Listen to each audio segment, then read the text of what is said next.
മാനസികമായും ശാരീരികമായും വളരെ കരുതലോടെ കാണേണ്ട കാലമാണ് പരീക്ഷയുടെ കാലം.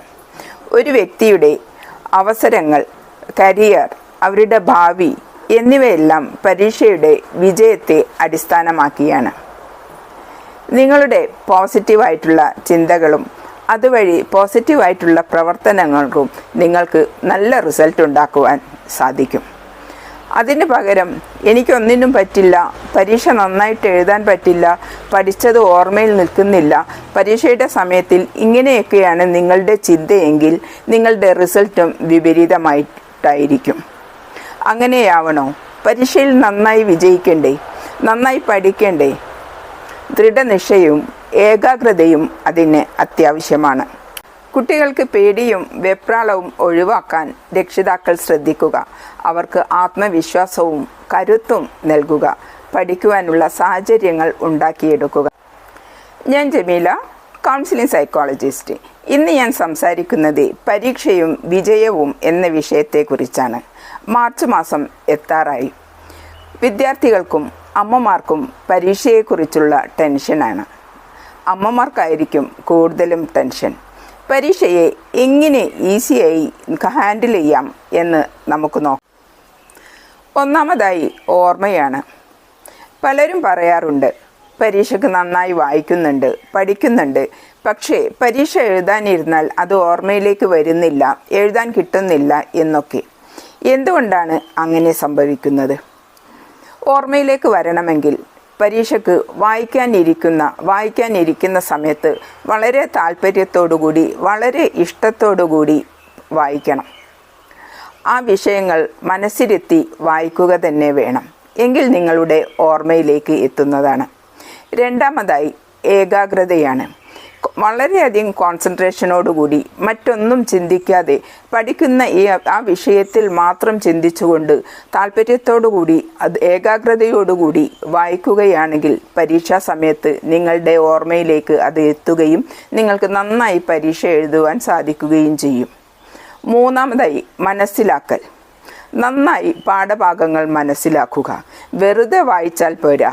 ഓരോ വരികളും മനസ്സിലാക്കിക്കൊണ്ട് വായിക്കുകയാണെങ്കിൽ, താല്പര്യത്തോടുകൂടിയും ഏകാഗ്രതയോടുകൂടിയും മനസ്സിലാക്കിക്കൊണ്ട് വായിക്കുകയാണെങ്കിൽ നിങ്ങൾ പഠിച്ച പാഠഭാഗങ്ങൾ ഒരിക്കലും മറക്കുകയില്ല. നിങ്ങൾക്ക് നന്നായി പരീക്ഷ എഴുതുവാനും നല്ല മാർക്ക് വാങ്ങിക്കുവാനും സാധിക്കും. വെപ്രാളപ്പെട്ട് ഉറക്കമൊഴിച്ചിരുന്ന് പഠിക്കാതിരിക്കുക.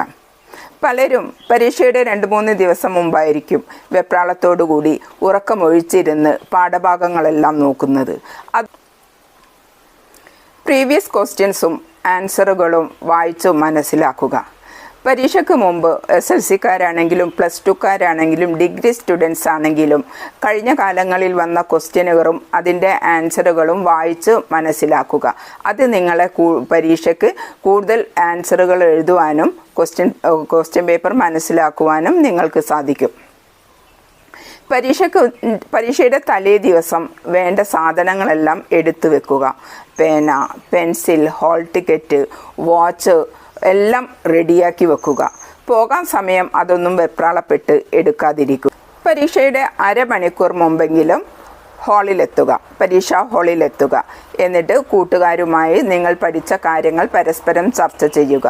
അത് നിങ്ങൾക്ക് ക്വസ്റ്റ്യൻ പേപ്പർ എത്തുമ്പോൾ ആൻസർ ഓർമ്മയിലെത്തുവാനും പരീക്ഷ നന്നായിട്ട് എഴുതുവാനും സഹായിക്കും. ക്വസ്റ്റ്യൻ പേപ്പർ കയ്യിൽ കിട്ടിയാൽ എല്ലാ ക്വസ്റ്റ്യൻസും ഒന്ന് വായിച്ചു നോക്കുക. എന്നിട്ട് ആദ്യം അറിയുന്ന ക്വസ്റ്റ്യന് ആൻസർ ചെയ്യുക. ഓരോ ആൻസറിൻ്റെയും പോയിൻ്റുകൾ അണ്ടർലൈൻ ചെയ്യുക. ക്വസ്റ്റ്യൻസിൻ്റെ മാർക്ക് നോക്കി മാത്രം ആൻസർ കൊടുക്കുക. അതല്ലെങ്കിൽ നിങ്ങൾക്ക് സമയം തികയാതെ വരും. വാരി വലിച്ച് എഴുതാൻ തുടങ്ങിയാൽ എല്ലാ ക്വസ്റ്റ്യൻസും നിങ്ങൾക്ക് ആൻസർ ചെയ്യാൻ പറ്റിയെന്ന് വരില്ല, സമയം തികയാതെ വരും. ഓരോ ചോദ്യത്തിന് ഉത്തരം എഴുതിയതിന് ശേഷം കുറച്ച് സ്ഥലം വിടുക. കാരണം പിന്നീട് ചില കാര്യങ്ങൾ എഴുതാൻ വിട്ടുപോയാൽ എല്ലാം എഴുതി കഴിഞ്ഞതിന് ശേഷം പിന്നീട് ഓർമ്മയിൽ വരികയാണെങ്കിൽ നിങ്ങൾക്കത് എഴുതുവാൻ അത് സഹായിക്കും. പരീക്ഷ കഴിയുന്നതിന് മുമ്പ് തന്നെ ഹാൾ വിട്ടു പോകരുത്. എഴുതി കഴിഞ്ഞതിന് ശേഷമുള്ള ഓരോ ചോദ്യങ്ങളും ഉത്തരങ്ങളും വായിച്ചു നോക്കുക. ചോദ്യത്തിൻ്റെ നമ്പർ ഇട്ടത് ശരിയാണോ എന്ന് നോക്കുക. തെറ്റിപ്പോയ വാക്കുകൾ എന്തെങ്കിലും ഉണ്ടോ എന്ന് നോക്കുക. പുതുതായി ആഡ് ചെയ്യാനുള്ളത് എന്തെങ്കിലും ഉണ്ടെങ്കിൽ അത് ആഡ് ചെയ്യുക. നന്നായി ടാഗ് ചെയ്ത് ഈ സമയം അതിനെ ഉപയോഗിക്കുക. പരീക്ഷയ്ക്ക് നന്നായി തയ്യാറെടുത്ത് ആത്മവിശ്വാസത്തോടു കൂടി പരീക്ഷ എഴുതാൻ പോവുക. പരീക്ഷാ സമയമാകുമ്പോൾ വെപ്രാളവും പേടിയുമൊക്കെ കുട്ടികൾക്കുണ്ടായിരിക്കും. അത് ഒഴിവാക്കുവാൻ രക്ഷിതാക്കൾ ശ്രമിക്കുക. അവർക്ക് വേണ്ട ആത്മവിശ്വാസവും കരുത്തും അവർക്ക് നൽകുക.